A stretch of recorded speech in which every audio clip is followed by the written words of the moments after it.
తాళ్లపూడి మండలం బయ్యారంలో వెలుగు చూసిన ఈ వింత కెమెరాలకు సైతం చిక్కడంతో ఇప్పుడు ఇది ఓ హాట్ టాపిక్ గా మారింది.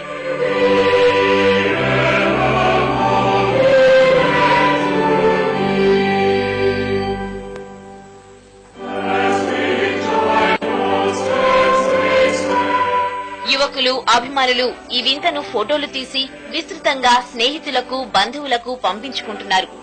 బయ్యారం గ్రామంలో 5-6 ఏళ్ల క్రితం తొలిచిన ఈ కొండ చర్యల్లో యేసు రూపం కనిపిస్తోంది.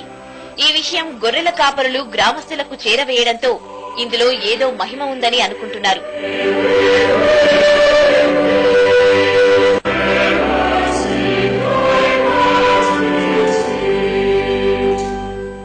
ఆ బొమ్మ అసలు నాకు చూసే కొద్దీ కళ్ళు తరించిపోయినాయి. ఎవరో మనిషి చెక్కినట్టే ఉంది ఆ బొమ్మను చూస్తే. నిడదవోలు, కొవ్వూరు పరిసర గ్రామాల చుట్టుపక్కల మొత్తం గ్రామాల నుండి తండ్రులుగా అందరూ తరలి వెళ్తున్నారు. వాళ్ళతో పాటు కూడా నేను కూడా వెళ్ళాను. వెళ్ళి చూసిన తర్వాత యేసుప్రభు శిలాఫలం చూసిన తర్వాత నాకే చాలా ఆశ్చర్యం అనిపించింది. ఈ వింత ఇప్పుడు జిల్లాలో పెద్ద చర్చగా మారింది. వందలాది మంది వచ్చి చూసిపోతున్నారు.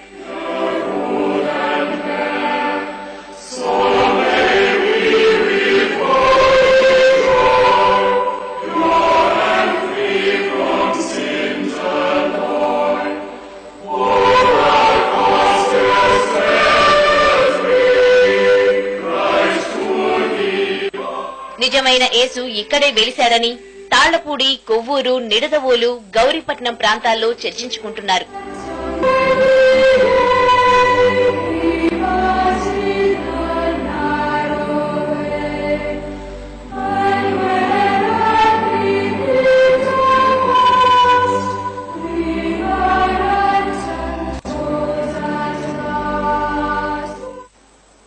పశ్చిమ గోదావరి జిల్లాలోని కొండచర్యల్లో కనిపించిన యేసు రూపానికి భక్తులు పూజలు చేయడం మొదలుపెట్టారు. అతి కష్టం మీద కొండ దగ్గరకు చేరుకుని అక్కడే ప్రార్థనలు చేస్తున్నారు.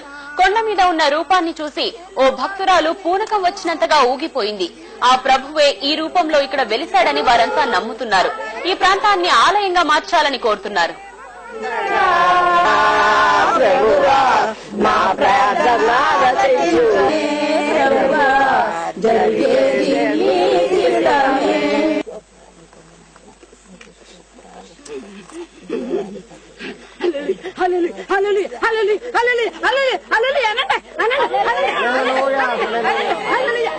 ఆయన ఇక్కడ మరి కొండ చర్యల్లో వెళ్ళిచాడని మరి ఆయనకి మనం మరి మానవ మాతృలుగా మరి ఆయన మనకు కనపడ్డాడు కనుక ఇక్కడ మనం ఆయనకి ఒక మందిరాన్ని ఏర్పరిచి ఇక్కడ ఘనంగా ఆయన్ని మనం ఎంతగానో కొనియాడి అనేకమైన మేళ్లు ఇక్కడ మనం పొందటానికి ఆయన ఈ కొండల మీద మనకు కనపడినందుకు ఆయనకి మనం ఏమిచ్చి మనం రుణం తీర్చుకోలేం. అంతే కాబట్టి ఆయనకి మనం ఏమైనా మరి ఆయనకి మరి ఇక్కడ గొప్ప మందిరాన్ని ఏర్పరచాలని మాకైతే సంకల్పం. దీనికి సంబంధించి పూర్తి వివరాలు మా ప్రతినిధి రవి అందిస్తారు. రవి, యేసు రూపం కనిపించిన ఆ కొండ చర్యల ప్రాంతం అంతా ఇప్పుడు ఎలా ఉంది? నేత్ర తాళ్లపూడి మండలం బయ్యవరం ప్రాంతంలో ఇప్పుడంతా ఒక ఆధ్యాత్మిక వాతావరణం నెలకొందని చెప్పుకోవచ్చు. గత వారం రోజులుగా ఈ కొండల్లో యేసు ప్రభు రూపం కనబడుతుంది, ఆకారం కనబడుతుంది అంటూ ఫోటోలు తీసుకుంటూ చాలా మంది దాన్ని ఎంఎంఎస్ రూపంలోనూ అదేవిధంగా బ్లూటూత్ ద్వారా షేర్ చేసుకుంటున్నారు. అయితే ఈ విషయం ఎప్పుడైతే ప్రచారంలోకి వచ్చిందో మొత్తం అందరూ కూడా మత విశ్వాసులు, క్రైస్తవ మత విశ్వాసులు అందరూ కూడా పెద్ద ఎత్తున ఆ ప్రాంతానికి చేరుకుని అక్కడ పూజలు, ప్రార్థనలు చేస్తున్న పరిస్థితి కనబడుతుంది.